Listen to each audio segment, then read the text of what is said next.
I now call this regular meeting of the Board of Education to order at 7 p.m. I'll have the coordinator call the roll. Ms. Pearson? Present. Mr. Rollins? Here. Mr. Scribano? Here. Mrs. McCulloch? Here. Mr. Siegel? Here. Mr. Connor? Here. Ms. Stanford? Here. With 7 present, we have a quorum. Thank you. We'll now take a moment of silence to be followed by the Pledge of Allegiance.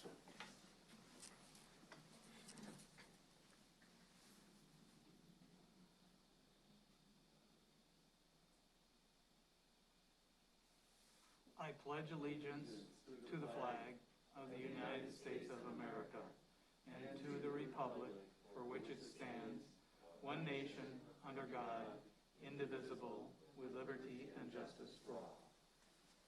Thank you.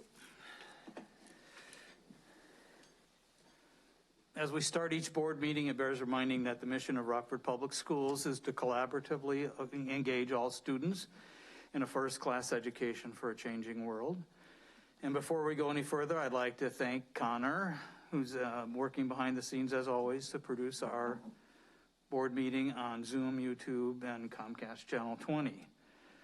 So we will start now with the petitions and communications portions of the agenda, where we invite the public to make comments. The First Amendment of the United States Constitution guarantees the rights of citizens to petition their government, as well as provides for freedom of speech. Also, the Illinois School Code requires that there be a time at regular and special board meetings for public comments. Thus, we are following those mandates during this petitions and communications portion of our agenda, and according to our board policy 2.230, the public comments portion of the meeting is limited to a total of 30 minutes. The board will not respond to comments at this time. If it is appropriate, you'll be contacted in a timely manner by staff in response to your questions.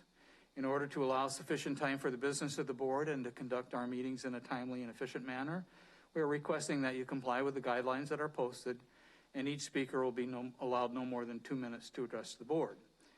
Not appropriate to address individual board members or individual administrators or discuss matters that would otherwise be confidential in such open meetings. We only have 2 speakers tonight. There is a clock on the wall to help you with your 2 minutes so that we can keep on time. We thank you for your interest and your cooperation with our guidelines. Our first speaker tonight is Angelia Craig, I think. I'm not sure I got the last name right. Angelia, are you here? Okay. You can come up to the podium and turn the microphone on. And should be a button with a little speaker thing on it.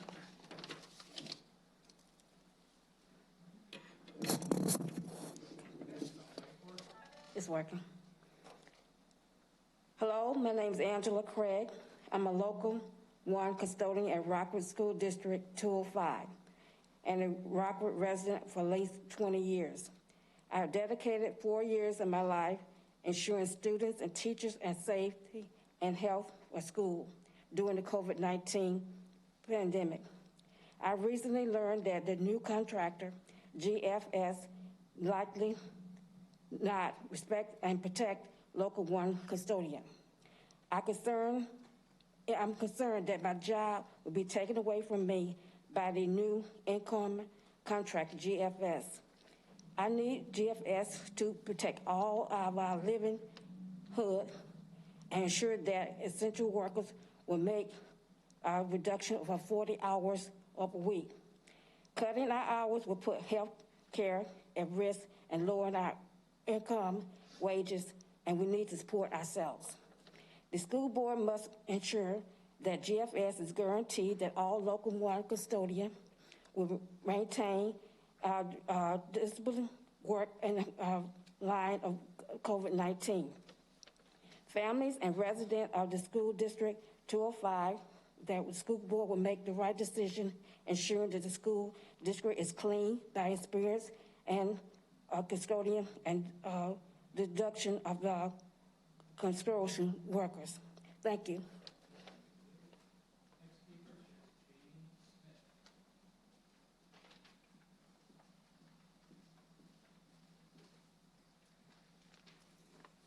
Hello. My name is Jamie Smith, and I too am a local 1 pool mechanic. I have been working amongst Airmark for the Rockford Public School District 205.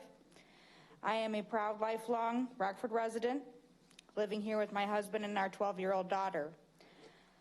For the last 3 years, I've been committed to cleaning East High School.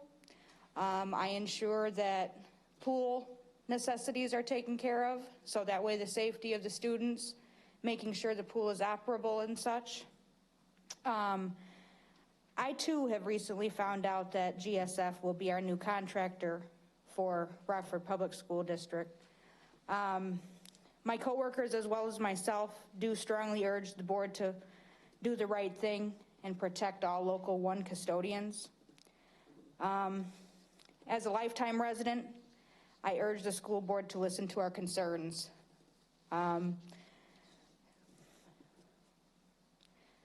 We need GSF to ensure that essential workers like myself and my coworkers will not see reductions in their job pay, their hours, their wages, which we need to support ourselves. The families and residents of Rockford School District 205 trust that the school will make the right decision by ensuring that the school district is cleaned by experienced and dedicated Local 1 custodians. As we all know, organizations like Local 1 brought us our weekends. They also brought us sick leave, sick pay, maternity leave, and with that, thank you. Thank you. Okay, we will now move on to the public hearing for tonight. Ms. Hawkins is here. Please step to the microphone. Mr. Paredes is here.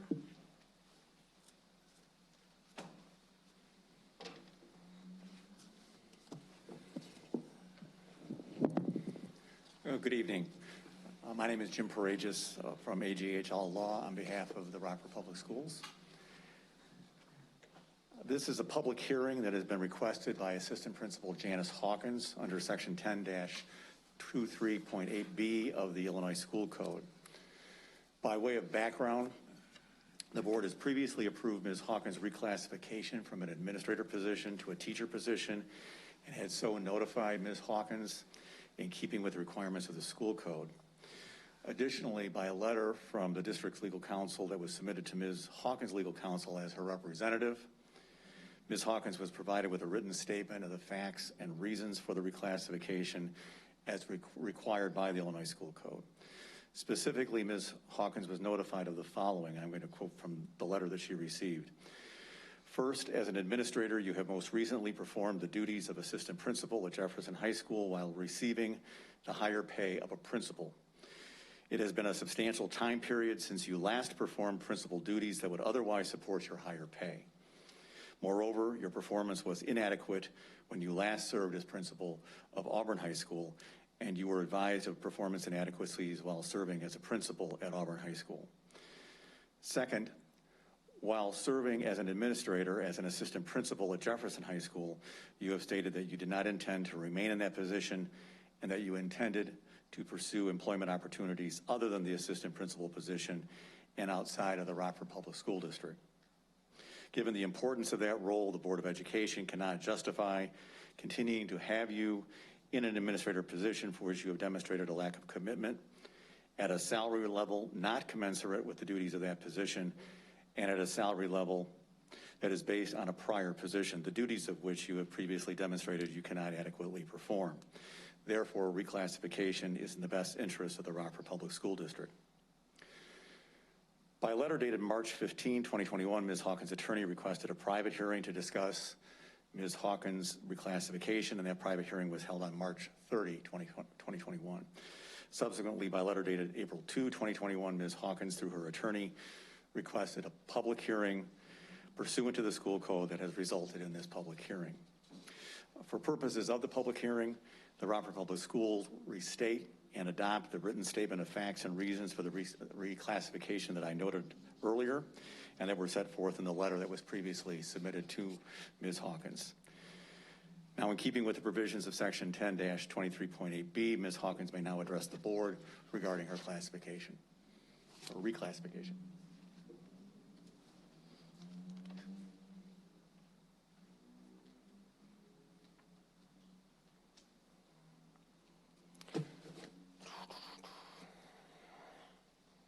Good evening. Good evening.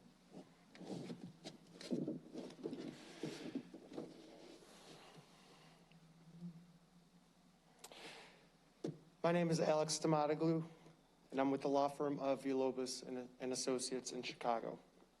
I'm Janice Hawkins' attorney, who's standing right beside me. We're here to respond to the board's decision to reclassify Ms. Hawkins to the role of teacher. But before we do that, I'd like to talk a little bit more about some of the wonderful things that Ms. Hawkins has done for this school district and its children over a decade plus of time.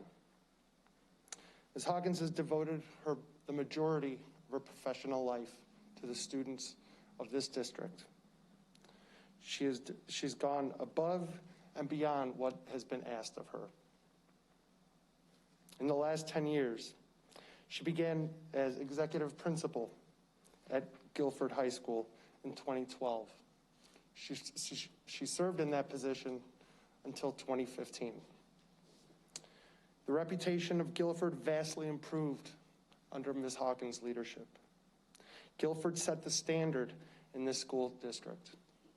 I'm going to read some of the things that happened under Ms. Hawkins' watch while at Guilford. It's an abbreviated list because if it was complete, we'd be here all night. Attendance improved from 90 to 95%. Office discipline referrals declined by over 50%. Class tardiness declined by 300%. The school's average ACT score improved from 18 to 20. ACT scores for Black students exceeded both the district and the state average. Out-of-school suspension rates declined by 60%. Indeed, Ms. Hawkins' staff recognized her achievements and nominated her for a Those Who Excel Principal of the Year award in 2013. Ms. Hawkins won the award at the regional level. She did a pretty good job. And people noticed. Mr. Vosberg noticed. At the time, he was the deputy superintendent of the school district. And so did Aaron Jarrett, who was at the time superintendent of the school district. And they recruited Ms. Hawkins to be the principal at Auburn High School so that she could do the same thing at Auburn that she did at Guilford. And so she did.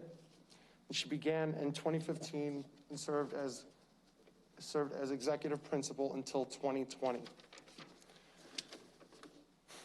In that time, the Washington Post recognized Auburn High School 2 years in a row for being one of the top 100 public schools that challenged their students academically. Ms. Hawkins became the first principal in 13 years to be in that position for 4 consecutive years. 9 principals had been there over 13 years. There was a void of leadership, and Ms. Hawkins stepped up and did the job. Some of her accomplishments include she helped eliminate the AP course participation gap that previously existed between minority student populations and white students. Teacher turnover went down, teacher attendance went up. She reduced out-of-school suspensions by over 50%. Student attendance improved from 88 to 94%. Graduation rate increased from 68 to 71%. Ivy League acceptances increased from 0 to 3. There are too many to list here, but I'll stop with the ROTC program became a Gold Star program and one of the top programs in the nation. Then in 2020, Ms. Hawkins was dealing with some severe health issues, and she took a medical leave of absence under the ADA, under the FMLA. At that time, Ms. Hawkins and this board agreed that she would transition into the assistant principal role at Jefferson High School at the same rate of pay. And that was in recognition, I think, of the vast experience and leadership that she brought to the position. She was there to help the leadership, the staff, and the students excel, and she did that job there too. One of her top priorities was being a master scheduler. In just her first year, she was recognized for having the highest academic purity rate of all 4 high schools in this district by a significant margin.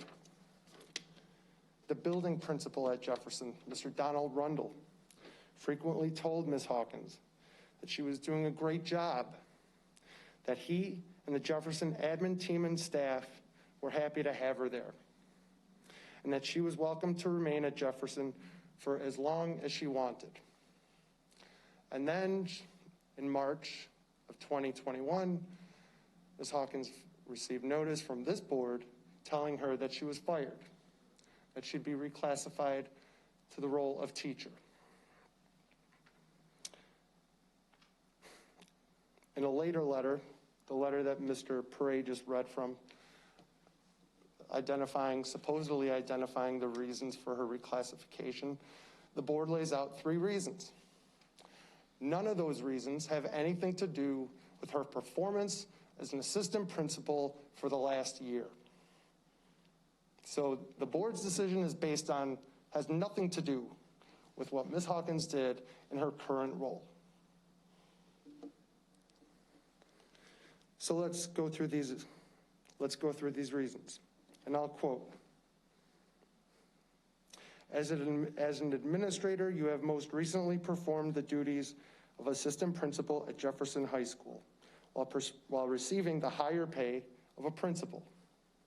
It has been a substantial time period since you last performed principal duties that would otherwise support your higher pay, end quote. The board agreed to put Ms. Hawkins in this position at that rate of pay.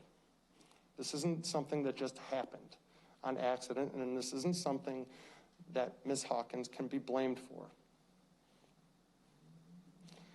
She was placed in that position by agreement with the board, and she brought with her her vast experience and actually helped the school, and the students benefited because of it.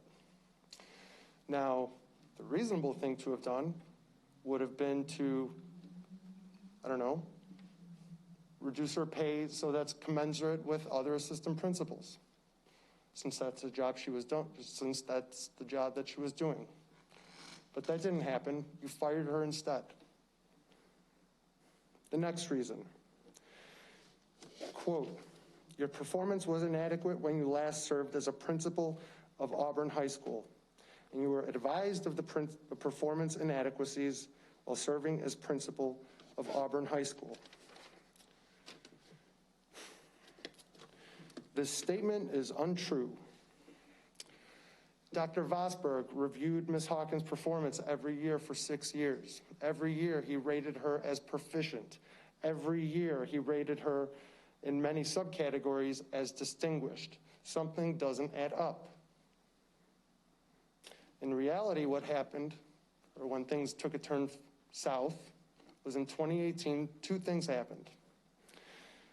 1, Ms. Hawkins submitted an internal complaint regarding a hostile work environment at Auburn High School. Number 2, she submitted what she believed was a confidential internal complaint regarding Dr. Vosberg's bullying. First, the hostile work environment complaint. Ms. Hawkins submitted the complaint and requested the board's Human Resources Department for assistance. The complaint stemmed from at least 2 incidents. First, during an Auburn all-staff meeting, a white male staff member presented a white male assistant principal with a curly black afro wig and told him, if you're going to be at Auburn next year, you're going to need this, and threw the afro wig at him. Some of the white staff members laughed. None of the people of color in that room laughed with them. Second, around that time, some of the staff members of the Auburn High School Gifted Academy, most of whom are white, by the way, went on a social media campaign to publicly and falsely disparage Ms. Hawkins' name and reputation.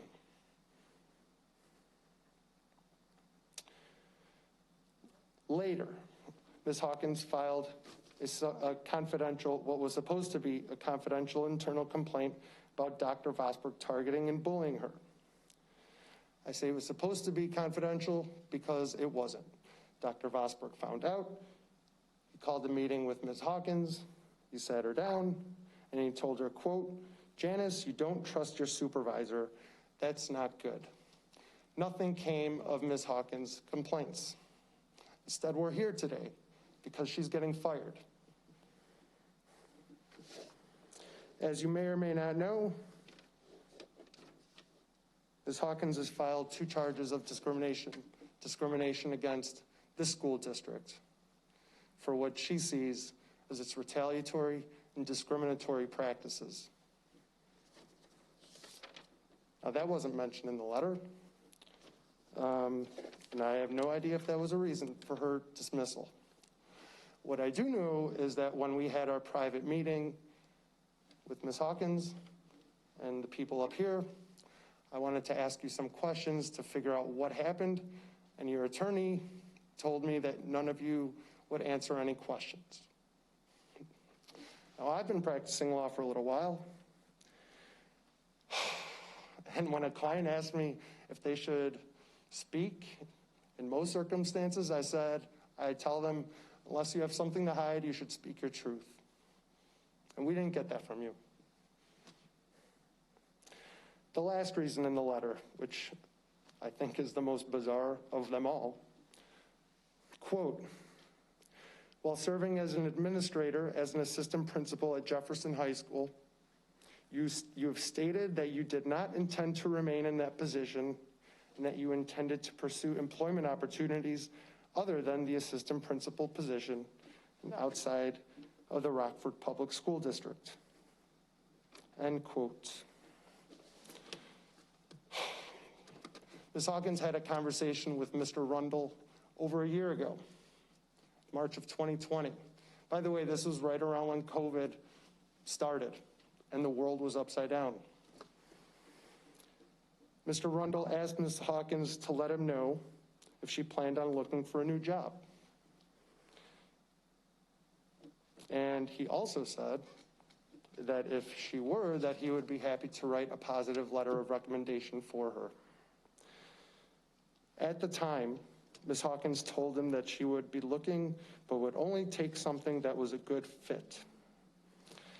What the board's letter fails to mention is that this topic was revisited many times over the past year. Every time Mr. Rundle asked Ms. Hawkins, "What are your plans for the future?" Ms. Hawkins responded the same way. "I'm happy here, I don't want to go anywhere." The reason for that, because she found in Mr. Rundle the support and leadership that was so desperately lacking previously with this board and this district's leadership.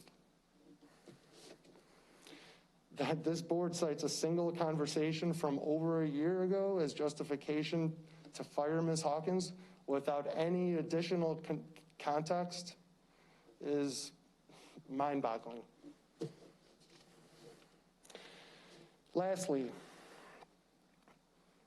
the board decided to publish the letter, the reclassification letter, on its website under the title Statement of Facts. The letter is anything but that. It's a hit job designed to drag Ms. Hawkins' good name through the mud.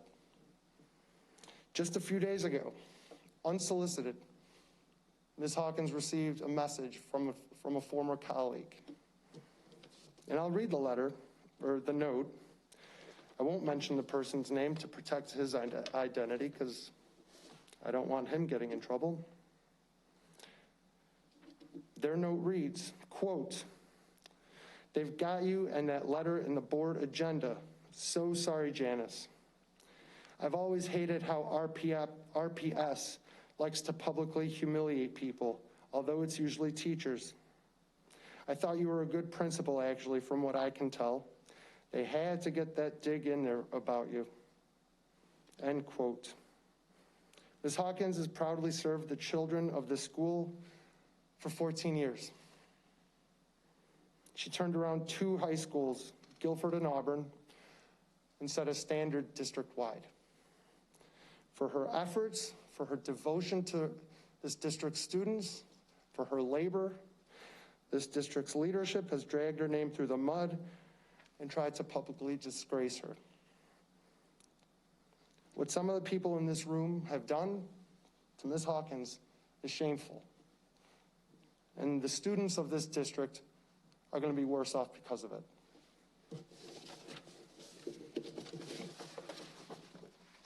Thank you. Okay, our next agenda item is, oh,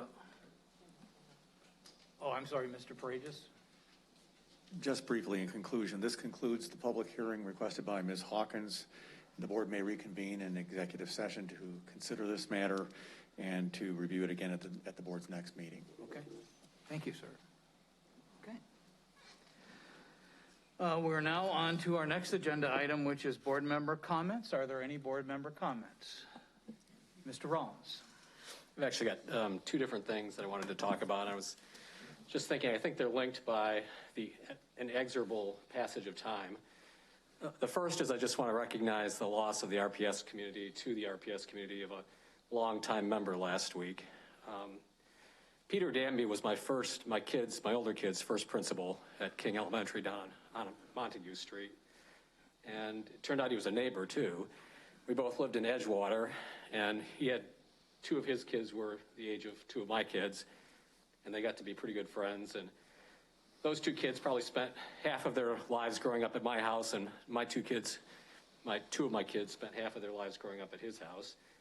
And Peter retired about 10 years ago, but I kept running into him, and I kept hearing his name. He'd be serving as an interim principal, he'd be serving as a substitute principal, he'd be serving as a principal mentor.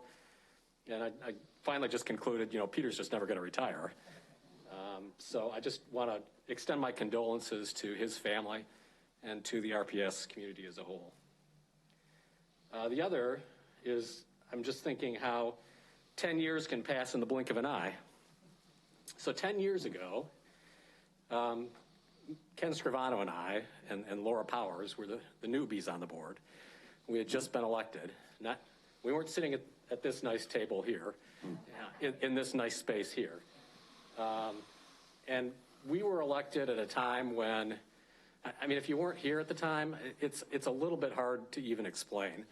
The community at the time, people were not even half jokingly saying that if the schools wanted to raise money, they could televise the board meetings as reality TV shows.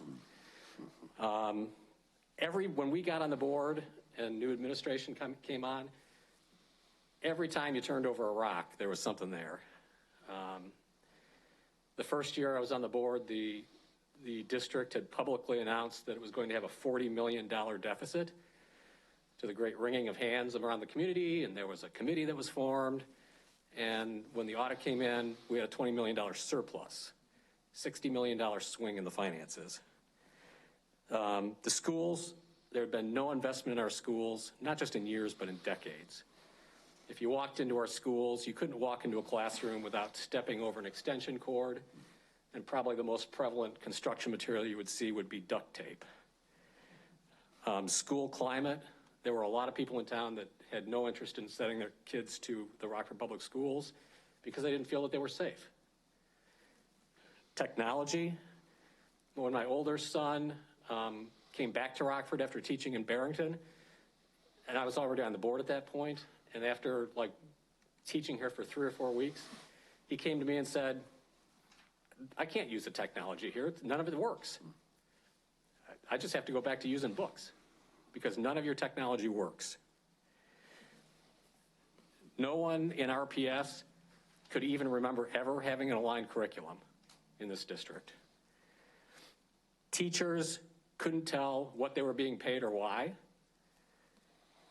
There were multiple stories about our HR department, people calling HR and either just being hung up on or being put on hold, and then the phone would never be answered. This is what we kind of walked into. And, I think Ken would be the last person to raise a mission accomplished banner, But I do think in 10 years, we have done some things. And one of the things that I appreciate about Ken is his really calm demeanor and almost unflappable demeanor. I mean, you never see Ken ruffled, and that's one of the things that I really admire about him. I think that being on a school board is the purest form of democracy there is in the United States. We don't get paid. We don't get benefits. There is literally no decision you can make that isn't going to make somebody mad at you. And 10 years is a long time to do it, even though it seems in some ways to have been a blink of the eye. But Ken, I think you've earned some time to play more golf, and in that way, I kind of envy you. So I just wanted to take this opportunity. The other board members got together, and we got you a little plaque. It's not, this is your pay for 10 years on the school board. Thank you very much. That's great. All right.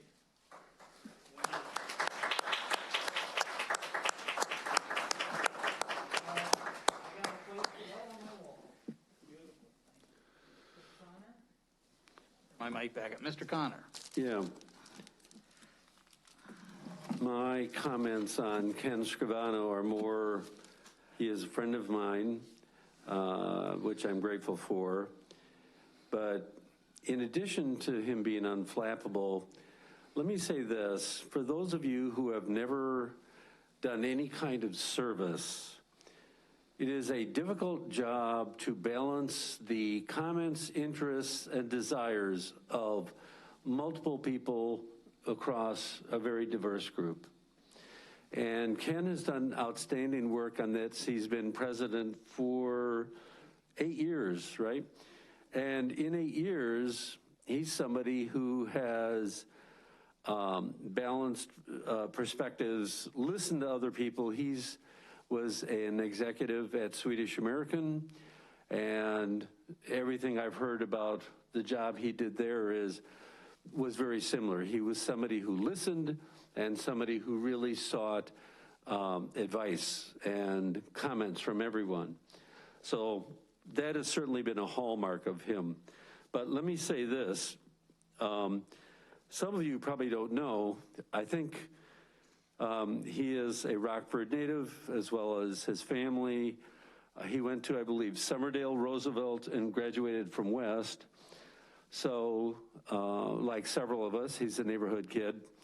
And I know he remarked how surprised some of his teachers would to see him up here. But as a neighborhood kid, he's done pretty well.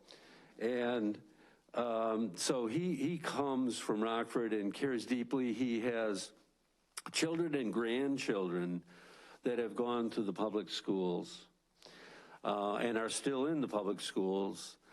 And I think all that speaks so highly of him.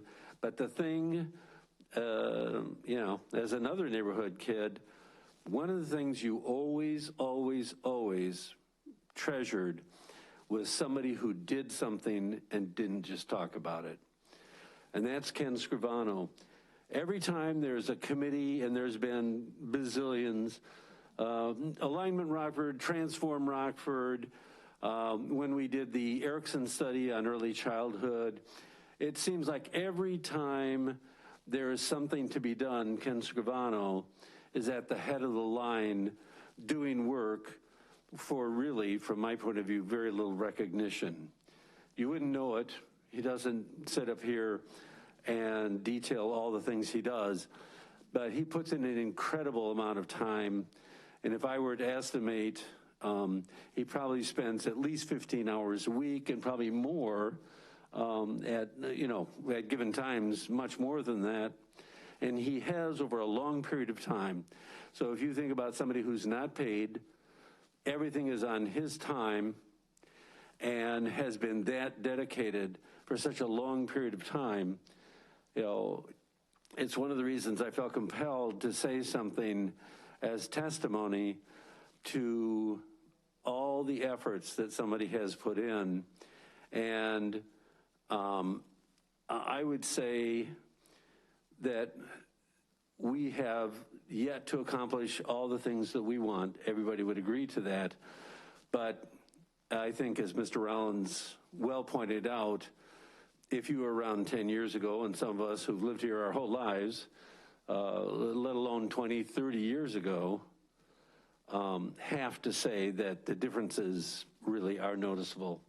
And so for 8 years of service, dedication, and what I would say is what I would call temperance, vision, and somebody who has brought it together, and most of all, is a person of action. I want to thank my friend Ken Scrivano for great work.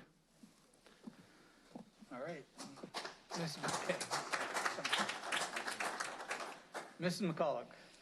So you've actually been on the board 10 years. I have been on the board 10 years. Just I've been 8 the of board those president. you've been president, Yep, right? that's correct. So, and I think when you are gone, we will realize how very much you did and how much we miss you, because I think we tend to take for granted when things are getting done tirelessly and to a certain extent effortlessly and without a lot of self-adulation, because you don't even know what that is. I think that it's really going to come to fruition, how much we appreciate all the efforts you put in. And I have to tell you, this pen ran out tonight, which is really sad, and I'm going to miss you because I need more Ken has the best pens ever. So, yeah, enjoy your second retirement, because this has really been kind of a full-time job for you. And I do feel blessed to have spent that time with you on the board. Thank you. Thank you very much. All right, so it's my turn to say a few thank yous. It has been truly an honor to serve. I do want to point out that Mr. Rollins talked me into running the first time. So and then I turned around and talked him into running. So anyway, but you know, it takes a team effort, and I am so thrilled. I met with Dr. Jarrett and Tim today. I feel that we have the strongest leadership team in place today that we've had the entire time I've been on the board. And I just want to give thanks to these people who made my job more enjoyable and more successful because of their work. Dr. Jarrett and Dr. Vosberg, Lori Hoadley, Michelle Yar, Earl Dotson Jr., Michael Phillips, Jason Barthel, Heidi Detman, Matt Zedeker, and Amy Linneberry. When I think about what we have accomplished, it's just over the top. You think about the fact that, you know, a year and a half ago, we had a cyber attack that shut our district down for months, where no one could do anything on a computer. And we got through that, and we did okay. And then the pandemic hit, and the state shut the school systems down. But yet all of our staff, all of our administrators, all of our teachers, all of our janitors, all of our bus drivers, all stepped up and took care of our kids. And we're doing okay. When I think of some of the battles, some of the Collier County districts around Chicago that weren't even able to do what we did back in September, was to offer a hybrid model and an option for in-person or remote for our families. And many school districts, including one in a city right next door to Rockford, they couldn't do that till January, and we did it in September. So it's an amazing group of people that did some great work. Then I want to thank past and present board members for their support and commitment to the board governance role that they play. My most important message to the board has been, our job is not to run the district. We hire a superintendent to run the district. Our job is governance, and the most important part is making the decisions that make sure that the district runs well. That's what I've tried to accomplish. And the end result of that is doing what's best for the students to be successful. We don't have anyone from the REA here, but I do want to thank, in case Mel and Chad are listening, I want to thank the REA leadership. They've been great partners for me. Dawn and Paul previously as president and vice president of the REA, and Mel and Chad today, for being so engaged in the partnership process. And in fact, I received a teacher nomination for the Those Who Excel Award and received that award 2 years ago. So I want to thank Pamela Green from RESA Middle School for nominating me for that award, and for the leadership team from the REA for giving me that award. I appreciate that greatly. It's going to be weird not sitting between these two, because okay. So I've always had Lori to keep me on track, make sure we're following all the Roberts rules. And I've had Aaron to be my resource and a great partner in this relationship. So it's just been a wonderful thing. But there is one person who I want to recognize especially, and that's Laura Fromm. Laura Fromm is the coordinator to the board, and last week, if you didn't know, was Administrative Assistants Professionals Day. And so we want to recognize you as our partner in crime. Okay, so, and I think that's what this is right here, right? So this is from the board for all you do for us, because, and I'm going to hug you because we're both vaccinated. All right. Thank you for all you do for us. Okay. Ken, Yes. now that we said all those wonderful words, I would like to thank the custodians. I mean, that were here tonight, but that have been throughout the district. As you mentioned, all that we've been through in the hybrid model and all those pieces. And I'm sure it's a scary time when when things change, and I'm just so appreciative for the time and investment that they have made in our schools and our students. And there are some here tonight to say thank you to personally, but to spread that throughout that community. Thank you for letting me speak Sure. again. Yeah, and I mean, the list that I had is so long about, I think of some of the executive directors that I've worked on special projects with. Fred is one, that you and I got right from the beginning. You knew that one of my biggest concerns was safety in our buildings. And so you and I hit it off really well on that topic and made a bunch of improvements there. Bridget French with the academy, high school academies. Jen Lawrence in special ed, Kim Nelson in early childhood. We have some great, great people that do a lot of work that don't get a lot of recognition. So you've meant the world to me. All right, so now. Ken? Yes. I'm sorry, I will be incredibly brief. Okay.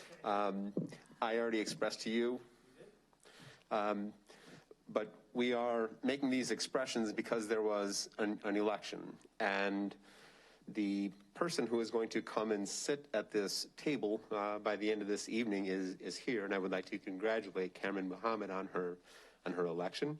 We all look forward to working with you and deliberating all things 205. So thank you for stepping forward.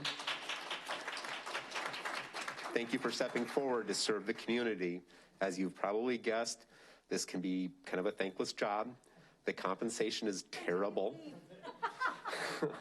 Yeah, the compensation is terrible, but I promise you, you're going to love it. Thank you, David. All right, so let's move on to the superintendent's report, Dr. Jarrett. Thank you. Follow that act. Yeah, I will not attempt to, and I had the opportunity and the privilege to share in writing and in person some of my thoughts about the extremely significant impact Mr. Scrivano has had on me personally, as well as the district during his tenure. So just thank you so much.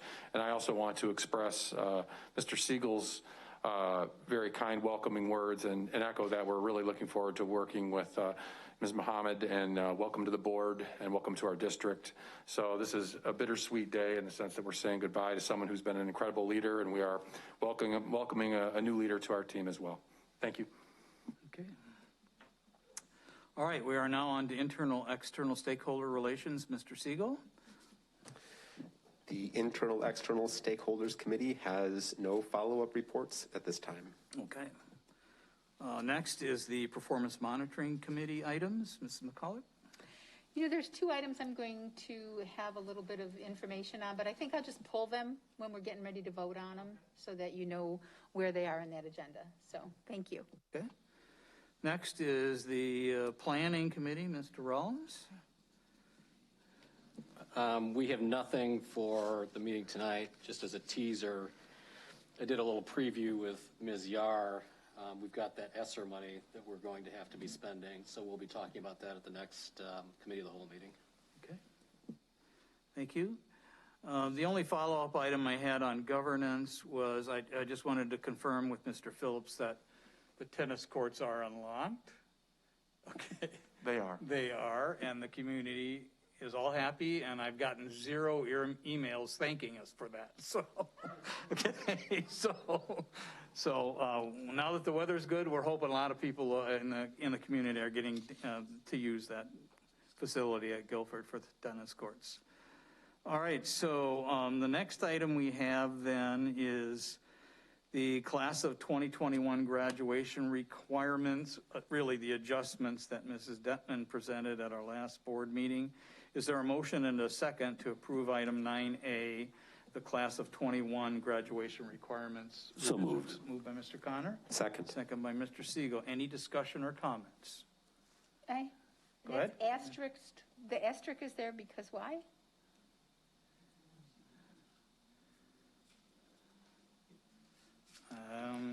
It's an action item, and it's not in the regular consent agenda, so it was presented at the last board meeting. Right, so that's this is the second reading. It's the Right, I second- understand Right, that. sure. I just didn't know why it had an asterisk. okay. Just as a reminder that it has to be voted on. Separately. Yes. Thank you for that information.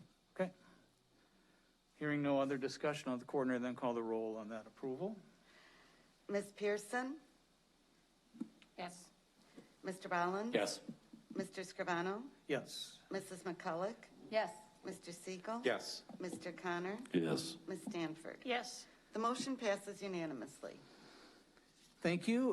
The follow-up items on the committee of the whole are the consent items, including the following: payroll, accounts payable, purchase orders, monthly cash and investment report for March of 21, financial results for March of 21, the construction pay request log, the RPS managed construction change order logs, the bids for masonry restoration and repointing at 10 schools, the bid for Roosevelt switchgear replacement, the recurring contracts for UCCN phone system upgrade, the Renaissance Learning Champions Academy, DMG Accelerating Learning Institute, Winnebago County Health Department facility rental waiver fee, and the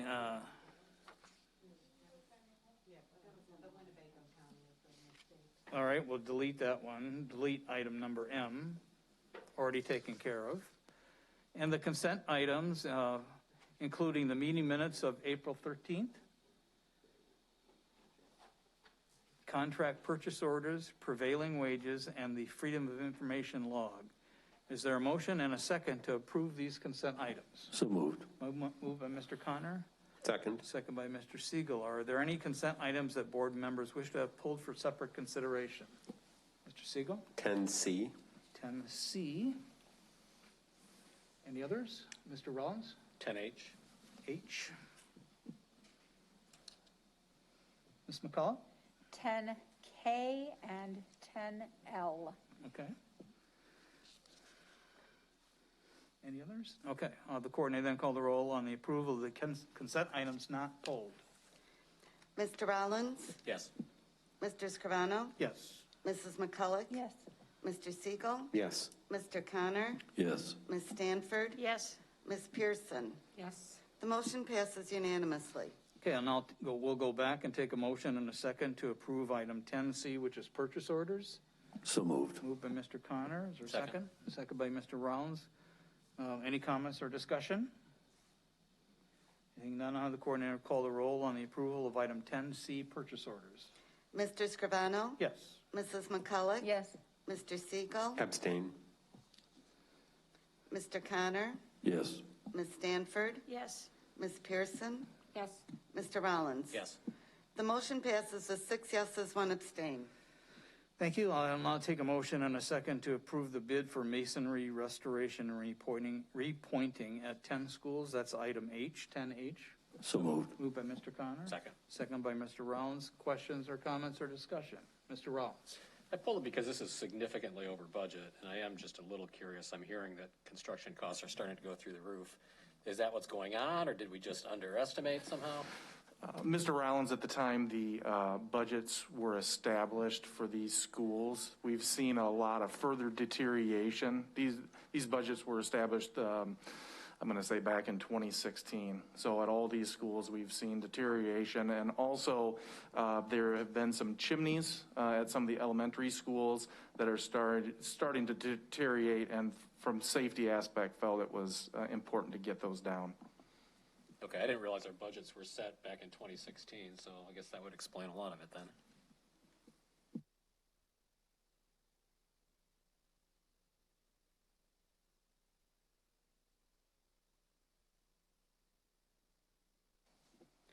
Mrs. McCulloch? Yes. Mr. Siegel? Yes. Mr. Connor? Yes. Ms. Stanford? Yes. Ms. Pearson? Yes. Mr. Rollins? Yes. Mr. Scribano? Yes. The motion passes unanimously.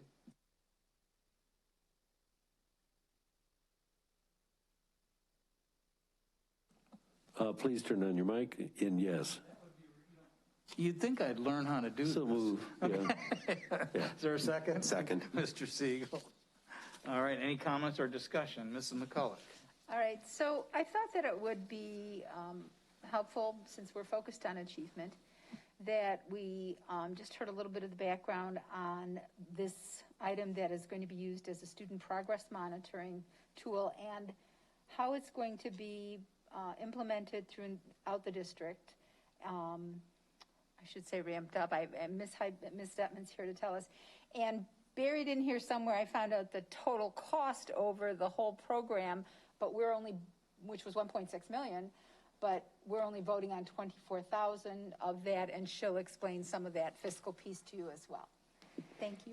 Yes, sure. Thank you for the opportunity. The total cost of $1.6 million is for the life of a 5-year contract. Much of that will be absorbed into our ESSER 2 plan, which you'll learn more about at Committee of the Whole, alongside a social emotional learning screener. So as a package, we're adopting progress monitoring tools as our students come back to in-person learning in the fall to be able to really dive deeply and have a K-12 tracking system for interventions that students we know will need coming out of the pandemic. What's in front of you tonight is a professional development proposal for what are called champions teams for the tool. It's called Renaissance Star 360. It's an academic progress monitoring tool. And what that means is some students need interventions because traditional instruction or typical instruction in gen ed classroom isn't working for them. And these are called our Tier 2 students. Tier 2 students will be progress monitored twice a month using in either reading or math, depending on their deficit. And our Tier 3 students will be progress monitored weekly using Star 360. It gives us a database tool that's consistent across all schools and all grades, so that as students move and as we welcome them into kind of each new school, their record of interventions moves with them. It also gives each school's problem-solving team real-time consistent data to use to determine whether a particular intervention is working or not. So the Champions Academy, which is in front of you tonight, is a team of 6 people from each school. It's essentially a head start on using Star 360 in the upcoming school year. It gives this team of 6 people in each school, which was selected by the principal, an opportunity to have a breadth and depth of knowledge with the program. They're also using a small group of students to kind of try it out and see how the data reports look, and so they can kind of have a better and stronger start on the first day of school. So this $24,000 proposal gives us the opportunity to train those champions teams in advance of the contract. And would you also explain that piece about the rest of the money and how it's in the budget, and we've already approved the budget, so yes, that everybody understands why they won't see this come forward piecemeal? Sure, yes. As a shift of continuous improvement, as we've been presenting our budgets to you, we've been including a list of our contracts Those contracts then become a contract attachment, and so those are all approved as a part of the budget cycle.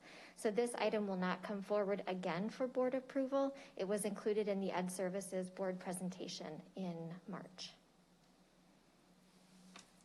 However, I would like to just reiterate that we do have an approval process through instructional council that ensures that we've had a collaborative process with teachers and related services staff. Thank you. Thank you. If anybody did, I don't know that anybody has any questions, but. I guess I'll ask one, and that is, if after the first year you decide this isn't what we want, would you make a decision not to continue it? I think we always have that. We always have that option. I would say a year is likely not enough. Right. We had a pretty rigorous vetting process. The team looked at 6 different tools, brought it down to the top 2, and ultimately decided Star 360 was the tool that would serve our needs. So the team took several months to vet the products. Okay. Ms. Pearson, did you have a question? I did, and I do apologize if I overlooked this information, but what is the makeup of the 6 individuals? Do you know? It varies by school. Generally speaking, you're going to have likely a Title I teacher or interventionist, likely an instructional coach, a gen ed teacher, an assistant principal. It kind of it depends on the makeup of the school and what personnel they have available. But generally speaking, these are the individuals who would be most deeply invested in using Star 360 in the fall. Thank you. Any other questions or comments? Okay. The coordinator then call the roll on the approval of item 10K, the Champions Academy. Mr. Siegel? Yes. Mr. Connor? Yes. Ms. Stanford? Yes. Ms. Pearson? Yes. Mr. Rollins? Yes. Mr. Scrivano? Yes. Mrs. McCulloch? Yes. The motion passes unanimously. Okay, next I will take a motion and a second for item 10L, which is the DMG Accelerated Learning Institute. So moved. Moved by Mr. Connor. Is there a second? Second. Mr. Siegel seconds. Comments or questions or discussion? Mrs. McCullough. So the reason, and Ms. Detman's going to talk again, but the reason I wanted you to hear is, what are we going to do as we go forward with COVID? What's going to happen next year? What are other schools doing? And so this is a start to addressing that. And so please go ahead and take the floor. Sure. We have a responsibility to have a minimum of 15% of our American Rescue Plan dollars devoted specifically to learning loss. That is a significant investment of funds, and we've joined, well, with your approval, we'll be joining the Accelerating Learning Institute, which is facilitated by District Management Group. This is a small cohort of 15 districts across the nation who are going to work together under the guidance of District Management Group to both review best practices for accelerating through learning loss. We'll be peer reviewing each other's plans, and we'll be getting coaching support from District Management Group. It is a large plan. It will take us through 2024. And we will bring a team of about 8 to 10 people from across multiple departments in our district to participate in 3 institutes and 2 coaching sessions, with the goal of having our plan completed by June 26th so that we are ready when the grant application opens on July 1st.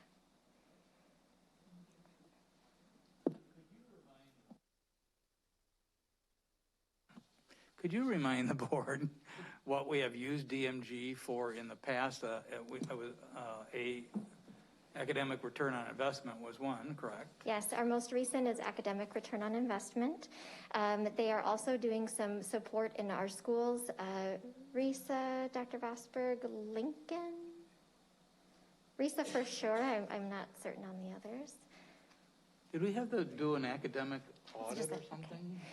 We also had a time study on our social workers, and so that has yielded some more specific thresholds for time in direct service with students with our school counselors, and strategic budgeting for student-based budgeting. So we've had a pretty deep partnership with District Management. So I mean, the point, the reason I asked that is just to say that we've had positive experience with this outside consultant and have helped us with some really heavy items that we've worked on. Okay. Well, and it does stand for District Management Group. Yes. And they have also free of charge facilitated DLT. Hasn't, That's is that a different CEC. consortium? Okay. All right, sorry, I thought that Joe was part of this one. All righty, well, thank you. Thank you. Mr. Conner? Yeah. Is there another part that's either in the budget or, I know you said it was a grant, but has there been a commitment of funds or a planning of funds? I mean, because it sounds like this will be rather large, and this only has 14,500 at least on. The total cost of the Accelerating Learning Institute is $14,500. That is the facilitation and coaching that our team will go through. Okay. So will there be, then I don't know how to ask it. I mean, because you said we're going for a grant. So I assume that there's a big dollar amount with what we're going for out of this. So yes. Okay. Our total American Rescue Plan dollar amount is quite large. It exceeds, I believe, $130 million, 15% of which were required to allocate toward addressing learning loss. Okay. So I would think that this would be one that was going to have a lot of attention paid to it. And I assume that this will show up, at committee of the whole every month, yes. that kind of thing. So, yes. Okay. Okay. The coordinator then call the roll on the approval of the DMG item 10L. Mr. Conner? Yes. Ms. Stanford? Yes. Ms. Pearson? Yes? Mr. Rollins? Yes. Mr. Scrivano? Yes. Mrs. McCulloch? Yes. Mr. Siegel? Yes. The motion passes unanimously. Okay, we are now on to closed session consent items, including the following: the HR report and addendum, and the closed session consent items for student discipline.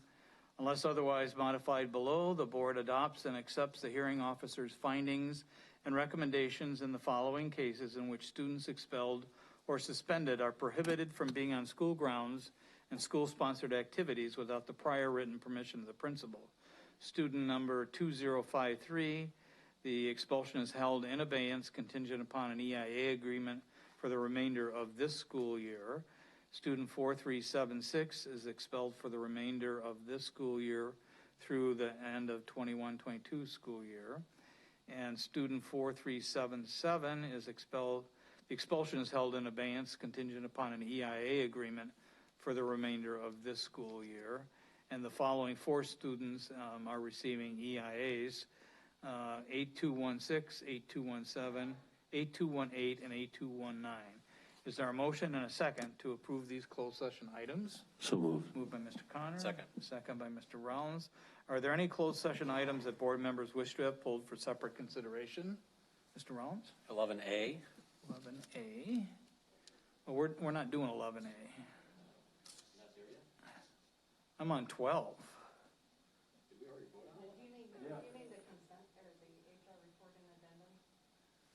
All right, I missed that. Never mind. Okay, yeah, no, we did 11 already. Okay, all right. Apparently, I voted to approve minutes and I wasn't even there. Oh, okay, okay. Anybody else? Ms. Pearson? Yes, 13B. 13D? B is in boy. Okay. Could you move your microphone down just a little bit? So there. Sure. Okay. 13B. 13B, yes. Okay. Any others? All right, I have the we don't have discussion on these items, but I'll have the coordinator call the roll on the closed session items not pulled. Ms. Stanford? Yes. Ms. Pearson? Yes? Mr. Rollins? Yes. Mr. Scrivano? Yes. Mrs. McCulloch? Yes. Mr. Siegel? Yes. Mr. Conner? Yes. The motion passes unanimously. Okay, I'll now take a motion and a second for the student discipline case number 4376. So moved. Moved by Mr. Conner, second by Mr. Rollins.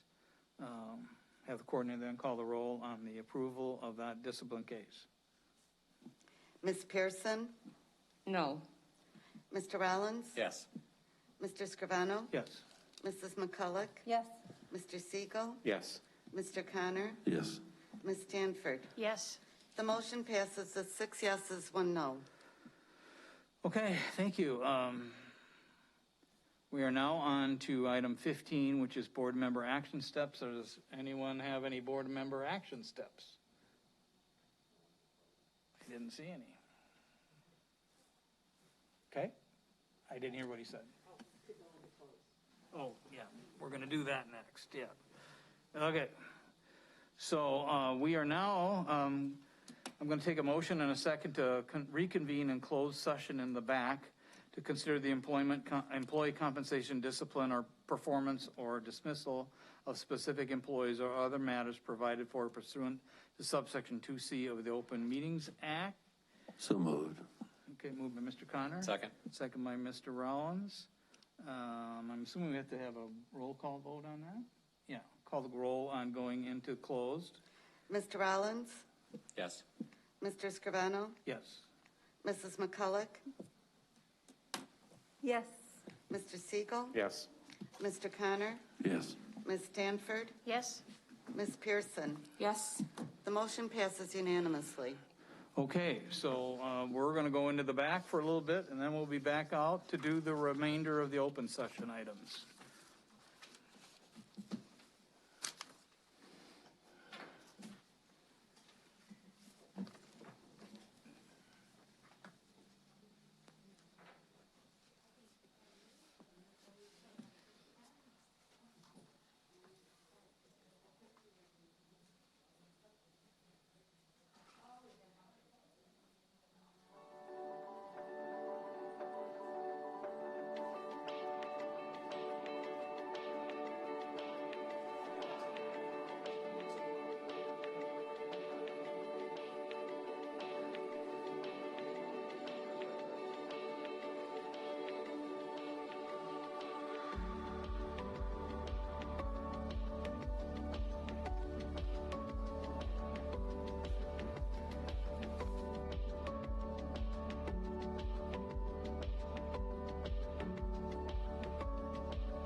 Okay, thank you. We are now back and open.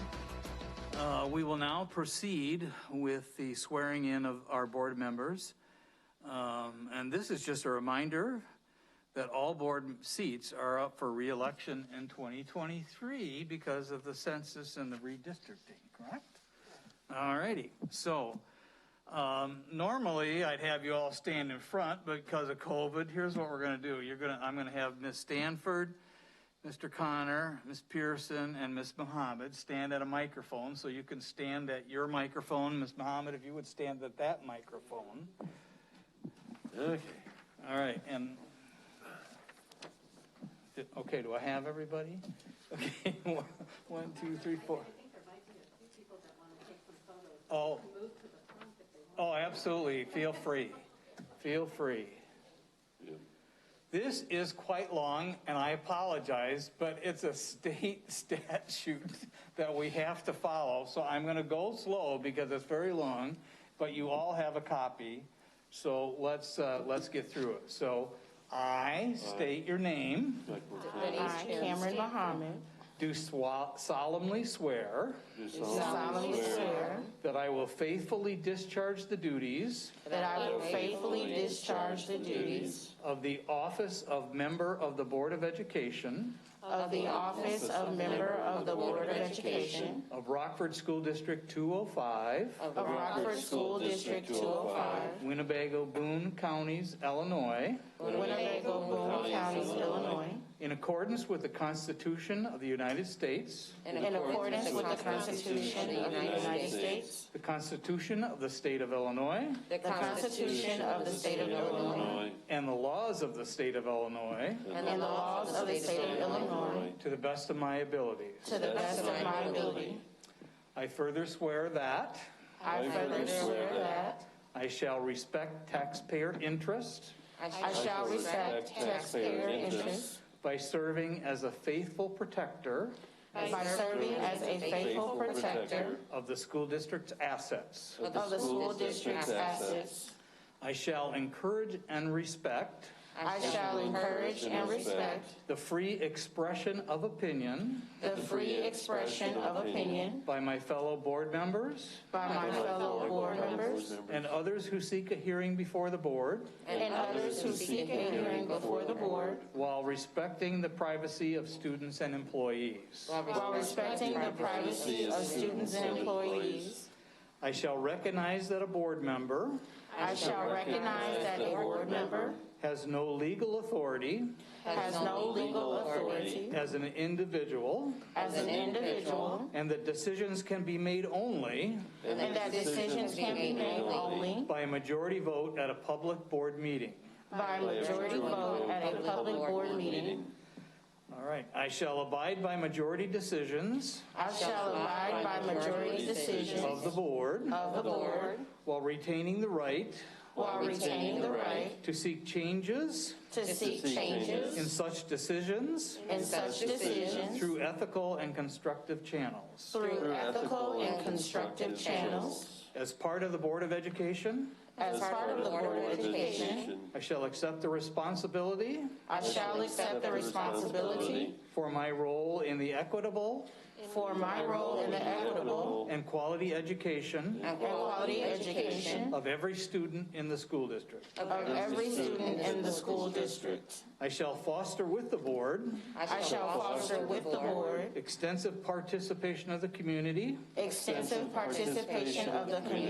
formulate goals, define outcomes, and set the course for Rockford District 205. Winnebago, Boone County, Illinois. We're getting there. I shall assist in establishing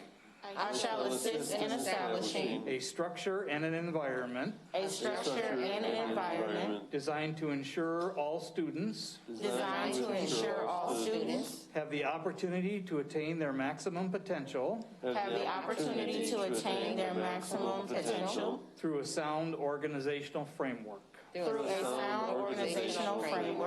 I shall strive to ensure a continuous assessment I shall strive to ensure a continuous assessment of student achievement and all conditions of student achievement in all conditions affecting the education of our children affecting the education of our children in compliance with state law. in compliance with state law.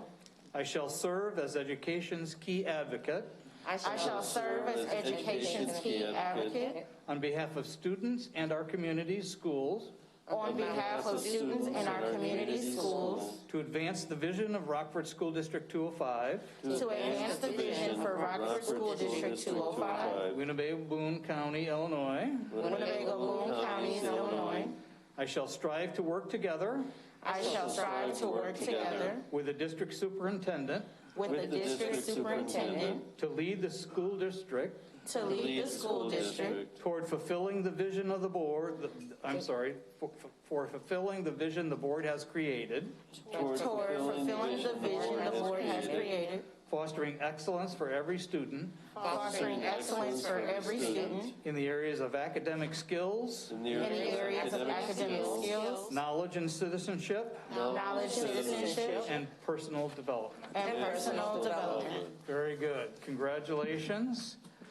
We now need to go through the organization of the board. So in order to proceed with the election of officers, I ask for a motion of adjournment for sine die. So moved. Is there a second? Second. All in favor? Aye. Aye. Aye. Okay. I will say at this time, thank you. It has been my honor and pleasure serving on the board for the last 10 years. I want to congratulate you, Cameron Mohammed, and extend a warm welcome to the board on behalf of the entire board. And since Mr. Rollins is our vice president, he will now take over and vacate my seat to conduct the election of officers. So, thank you, everybody. Okay.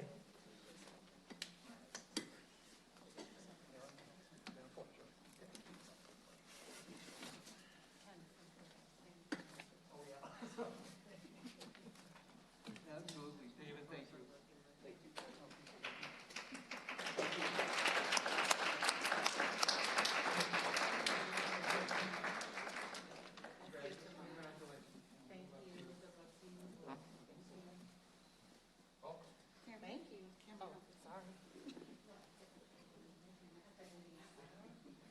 Well, where am I going to go once I get booted? Okay. I get to sit in this seat for 15 minutes once a year. Okay, Board Policy 2.110 establishes one-year terms for board officers. Therefore, in order to facilitate the election of board officers, may I have a motion to assign a president pro tem? So moved. Is there a second? Second. Will the coordinator please, wait a minute. Who did the script? So who are we appointing as the president pro tem? You. Okay. Will the coordinator please call the roll? Mr. Rollins? Yes. Ms. Mohammed?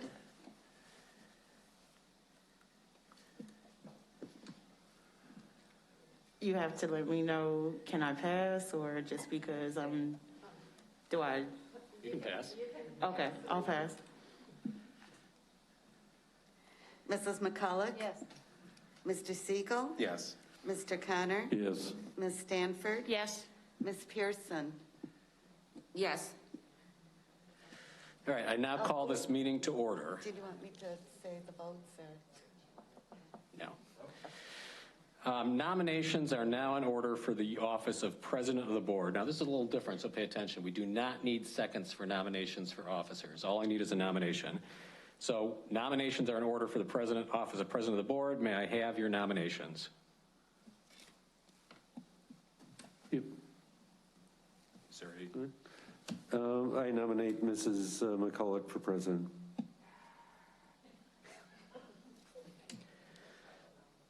Are there any other nominations? If not, is there a motion to close nominations and cast a vote for the nominee? So moved. Is there a second? Second.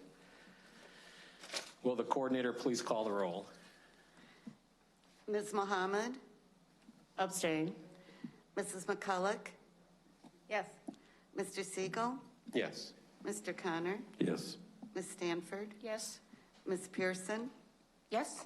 Mr. Rollins. Yes. The motion passes with 6 yeses, 1 abstain. Ms. McCulloch, congratulations. Would you please take your seat as president?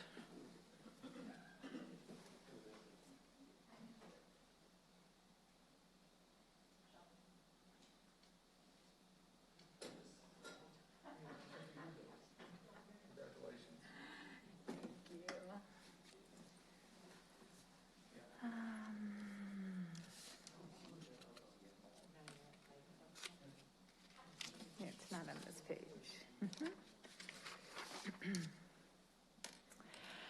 It's very nice that they give us these scripts because hopefully we look like we know what we're doing. So nominations are now in order for the office of Vice President of the Board. May I have your nominations? Remember, they do not require a second. I nominate Mr. Rollins. Anyone else? All right, the following individual has been nominated for Vice President, Mr. Tim Rollins. If there, are there any other, use the following. I guess I'm going to have a motion to close the nomination, cast a vote for the nominee. So moved. Second. Okay. Will the coordinator please call the roll? Mrs. McCulloch, Yes. Mr. Siegel, Yes. Mr. Connor, Yes. Ms. Stanford, Yes. Ms. Pearson, Yes? Mr. Rollins. Yes. Ms. Mohammed. Abstain. The motion passes with 6 yeses, 1 abstain. Congratulations, Mr. Rollins. Nominations are now in order for the office of Secretary of the Board. May I have your nominations? I nominate Ms. Stanford. Are there any other nominations for Secretary? No?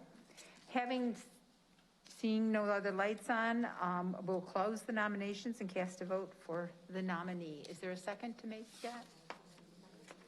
So moved. For the Secretary? Second. And second, thank you. Will the coordinator please call the roll? Mr. Siegel, Yes. Mr. Connor, Yes. Ms. Stanford, Yes. Ms. Pearson, Yes? Mr. Rollins, Yes. Ms. Mohammed, Abstain. Mrs. McCulloch. Yes. The motion passes with 6 yeses, 1 abstain. Congratulations, Ms. Stanford. We have on here as our next item on our agenda, establishing regular meeting dates. Before you, if you have looked on your board docs, is a proposed schedule. These are just for our regular bi-monthly meetings. Community of the whole are not on there.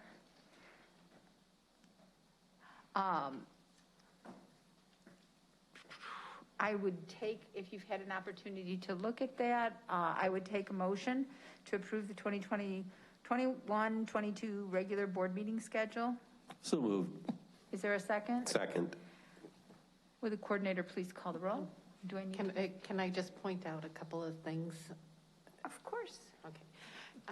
Ordinarily, the board meetings are the second and fourth Tuesday of every month. There are some highlighted ones in there where it differs, in particular in March, so that it doesn't interfere with spring break. That is, I think it's listed as the fifth Tuesday instead of the fourth. And then in July and December, there's only one board meeting, and that's the, so that's the only difference in it. Okay. I'm going to ask you to look at your schedules and get back, you can get back to Mrs. Frommeth. If that first week of July that we have committee of the whole, I already know 2 of the board members are not going to be here. So I think that if we have a third that wasn't going to be here, for example, and that is the week of the 4th of July, the 4th is on a Sunday, please get back to us because we can kind of do some adjustment ahead of time, since we especially since we have to have administrators here as part of the liaison and the governance process. All right, so we have a motion and a second on the floor, and you called the roll? So you're going to call the roll now, please? Yes. Thank you. Mr. Connor? Yes. Ms. Stanford? Yes. Ms. Pearson? Yes? Mr. Rollins? Yes. Ms. Mohammed? Yes. Mrs. McCulloch? Yes. Mr. Siegel? Yes. The motion passes unanimously. Thank you. Before we move on, I wanted to do a little housekeeping and actually committee assignment, and we're going to do this in part because we have a committee of the whole next week. And in this position, I would be the chair of the governance committee, so I need to appoint someone, according to our rules, to be the chair of performance monitoring. And Mr. Connor has kindly agreed to do that and take that position, and so we'll get up to speed, and I know Mrs. Detman is going to do her best to bring you up to date, and it's a pretty big agenda. We already talked about the code of conduct being on there, and we have some more framework, so thank you so much for stepping up to do that. In an effort to be, I'm going to kind of be a delegator. Ken was retired, I am not, and so I will be hoping that people step up and take committees and the like. And the first one that I'm going to say, besides our committee chair, is that Mr. Siegel, who is chair of the external stakeholders, will move on to the DLT committee so that he can keep us abreast. In addition, we have a committee, we have Alignment Rockford, and Ms. Stanford has agreed to step up and serve as our board member on that committee. I know it's been the president in the past, and I hope that they'll accept and welcome her. Next time you come, take a look for your seating, because I think things will change a little bit. And the last thing is new board members onboarding. You've had some emails from Dr. Jarrett. We've had conversations, most of us have had, I think we've all had conversations. One of the things that's been really helpful is the Saturday morning retreat, so that we can really share with each other. We need to set that up as soon as possible. So the way we do this is Mrs. Fromm will give us the dates that are available. We have to have certain administrators there who are have to participate and give us some of the information. It's typically like 9 to noon, so it's just it's a morning. It is an open meeting, and we'll do it in we've had conversations about making sure, even if it's in this room, so that everybody feels safe with the COVID, and it is an opportunity, though, for interaction, and hopefully some of the current board members to give perspective on their work on the board and how they approach a packet, how they approach a discipline packet. And there's a whole lot more than that, obviously, to learn, and we can't get it all in 3 hours, but it'll be a start, and then there'll be individual meetings set up in addition to that. Do we have any other business before the board? Seeing no lights, I'd call for a motion to adjourn. So moved. Second. All in favor? Any opposed signify? All righty. And then you'd have to deal with everybody in the audience who's ready to go home.